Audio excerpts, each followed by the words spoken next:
ప్రస్తుతం మనతో పాటు ప్రముఖ పొలిటికల్ అనలిస్ట్ కృష్ణకుమార్ గారు ఉన్నారు. వారితో ఒకసారి మాట్లాడదాం. మేడం నమస్కారం. మేడం నమస్తే.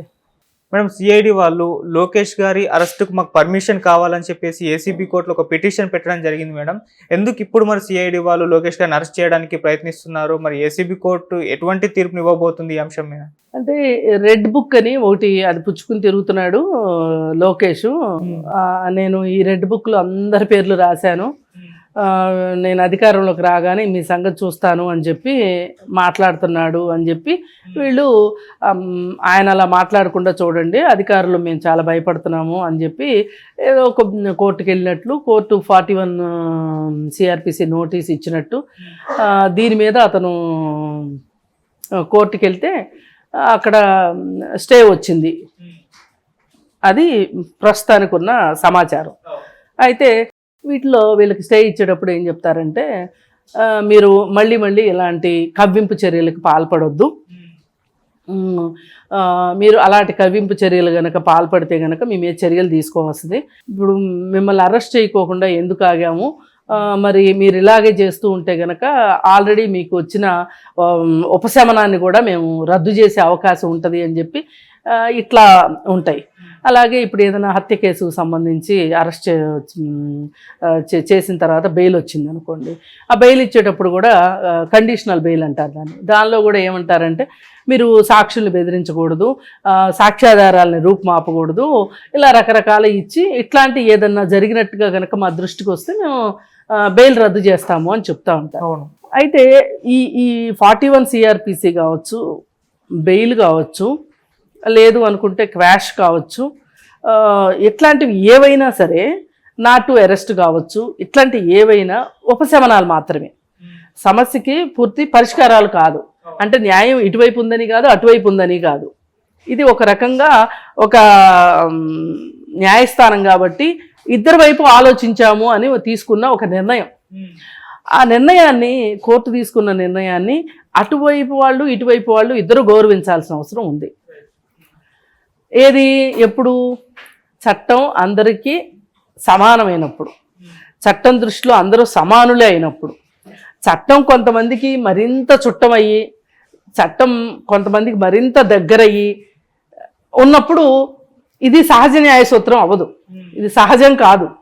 మరి ఇప్పుడు అసహజంగా వీళ్ళు నా విషయంలోనే నాకు ఇన్ని నీతులు చెప్తున్నారు, ఇన్ని నియమ నిబంధనలు పెడుతున్నారు, మరి అటువైపు వాళ్ళు ఎవరైతే ఉన్నారో వాళ్ళందరూ వాళ్ళు చేసుకుంటూనే పోతూ ఉన్నారు అనేది లోకేష్ ఆలోచన.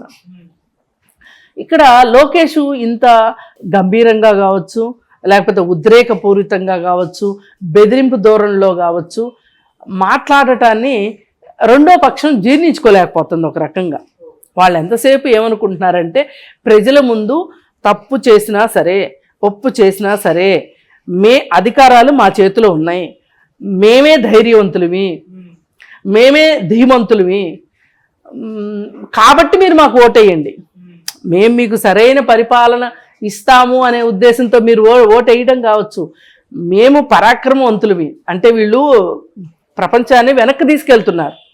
రాజుల కాలంలో ఉండేది కదా, ఇప్పుడు రాజుకి 2 కొడుకులు, ఆ 2 కొడుకుల్లో ఎవరికి అధికారం ఇవ్వాల్సిన పరిస్థితి వచ్చింది అంటే పరీక్షలు పెడతారు కదా. పరీక్షలు పెట్టి ఎవరు పరాక్రమవంతుడు, కత్తి యుద్ధం ఎవరు చేస్తారు, ఆ యుద్ధం ఎవరు చేస్తారు, ఈ యుద్ధం ఎవరు చేస్తారు అని చెప్పి పరీక్షలు పెడతారు. పరీక్షలు పెట్టి ఎవరు నెగ్గితే వాళ్ళకి ఇస్తారు. ఇప్పుడు వీళ్ళు కూడా ఏంటి అంటే, అసలు ఎవరు ప్రజలకు ఏం చేస్తున్నాం, మనం ఏం చెయ్యాలనుకుంటున్నాం, ఏం చేస్తాం రేపొద్దున అని చెప్పే కన్నా, మా దగ్గర మందబలం ఉంది, మాకు మొన్న 151 వచ్చినాయి, ఈసారి 175 వస్తాయి, కాబట్టి మీరు మాకు ఓటేయండి.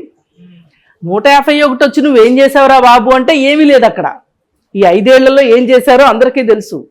కానీ వాళ్ళ ఉద్దేశం ఏంటి, మాకు 151 వచ్చిన బలం ఉంది కాబట్టి 175 కూడా మాకే వస్తాయి అని వీళ్ళు ఏం ఆలోచిస్తున్నారు అంటే, అక్కడ గెలుస్తాడేమో ఇక్కడ వాళ్ళు, ఇక్కడ గెలుస్తారేమో అక్కడ వాళ్ళు, అందరూ కలిసి మూకుముడిగా గెలిపిస్తారు అంటే ప్రజలని మనస్తత్వంలోకి వీళ్ళు మేమే బలవంతులమి, గెలవబోయేది మేమే అనే ఒక సూచన సంకేతాన్ని ఇవ్వడానికి వీళ్ళు సిద్ధపడ్డారు. దీన్ని పటాపంచలు చేస్తూ లోకేష్ కూడా చంద్రబాబు నాయుడు లాగా అభివృద్ధి అభివృద్ధి అని మాట్లాడటం కాకుండా రండి చూసుకుందాం, అవసరమైతే నేనేం తక్కువ తినలేదు, అవసరమైతే నేను మీసం మెలేస్తాను, నేను మా నాన్న లాంటి వాడిని కాదు, నా దగ్గర మీ పప్పులు ఉడకవు అని ఈయన కొత్త శబ్దాలు చేయడం మొదలెడితే మరి ప్రజలు కన్ఫ్యూజ్ అయిపోతారు కదా. జగన్మోహన్ రెడ్డి ఒక్కడే రౌడీ అనుకున్నాము, హీరో అనుకున్నాము, పరాక్రమవంతుడు అనుకున్నాము, మరి ఈయన ఎవరో వచ్చి ఈయన కూడా ఇలానే మాట్లాడుతున్నాడు అని ప్రజలు ఎక్కడ గందరగోళంలో పడతారు. ఈ గందరగోళంలో మనకు ఓట్లు ఎక్కడ రావు అనే ఉద్దేశంతో వీళ్ళు లోకేష్ని తగ్గించాలని చూస్తున్నారు. తగ్గించేసేస్తే అప్పుడు మనకి అడ్డు ఆపు ఉండదు. మరి మొన్న ఈయన ఏదో బెదిరిస్తున్నాడు అని అనుకోవడమే కానీ మరి మొన్న ఆయన మాట్లాడిన ఏంటి, రామాయణ మహాభారతాలన్నింటినీ తీసుకొచ్చి అస్మదీయులు తస్మదీయులు దుష్ట చతుష్టయం అది ఇది అన్నీ మాట్లాడి అసలు ప్రజలందరినీ రెచ్చగొట్టే పద్ధతిలో మాట్లాడాడు కదా. మరి అసలు ఆ విషయం మీద కూడా వీళ్ళు కోర్టుకు వెళ్ళొచ్చు నన్ను అడిగితే. ఏది ఏమైనప్పటికీ మనం ఇద్దరిని బ్యాలెన్స్ చేస్తూ మాట్లాడవలసిన వాళ్ళం మనం యాజ్ ఏ సోషల్ మీడియాగా. వాళ్ళు అలా మాట్లాడినా తప్పే, లోకేష్ ఇలా మాట్లాడినా తప్పే. అసలు మీ ఇద్దరు ముందు ప్రజల ఎజెండా ఏది, అది మనకి కావాల్సింది. అసలు మీరు ఏం చేస్తారు? రేపు 5-6 సమస్యలు మనకి ప్రస్ఫుటంగా కనిపిస్తున్నాయి. అమరావతి ఒకటి,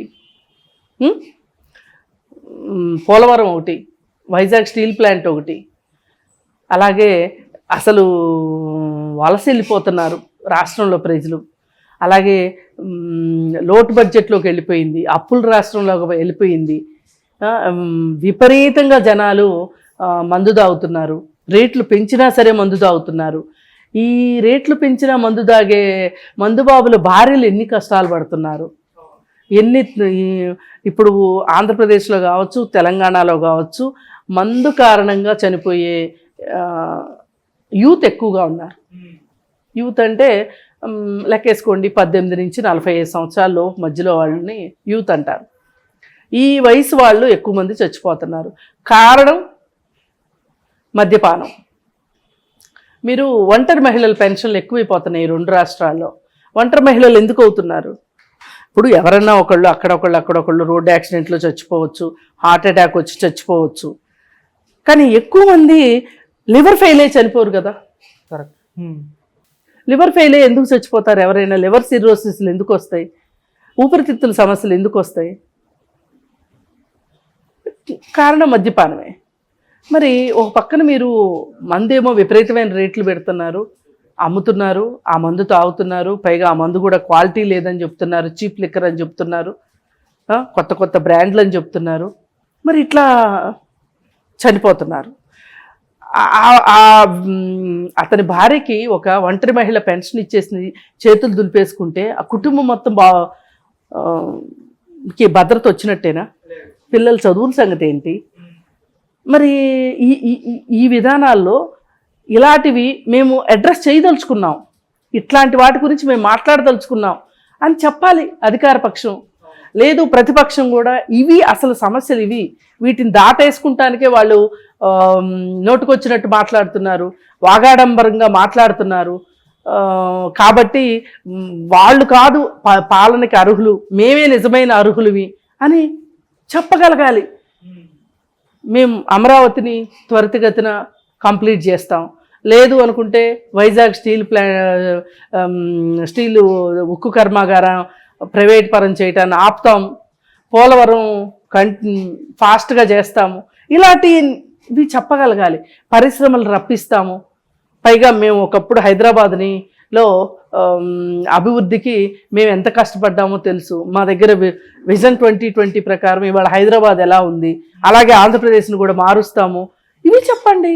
మీరు రెడ్ బుక్ చూపించి బెదిరించడం కూడా కరెక్ట్ కాదు నా ఉద్దేశంలో. అయితే ఏది ఏమైనా ఆ రెడ్ బుక్ చూపిస్తున్నాడు అని చెప్పి వాళ్ళు కోర్టుకు వెళ్ళిన సందర్భంగా ఇచ్చిన ఏదైతే ఊరట ఉందో ఆ ఊరటని మీరు నిలబెట్టుకోవడానికి నమ్మకం ఇవ్వండి, కోర్టుల మీద నమ్మకం ఉంచండి.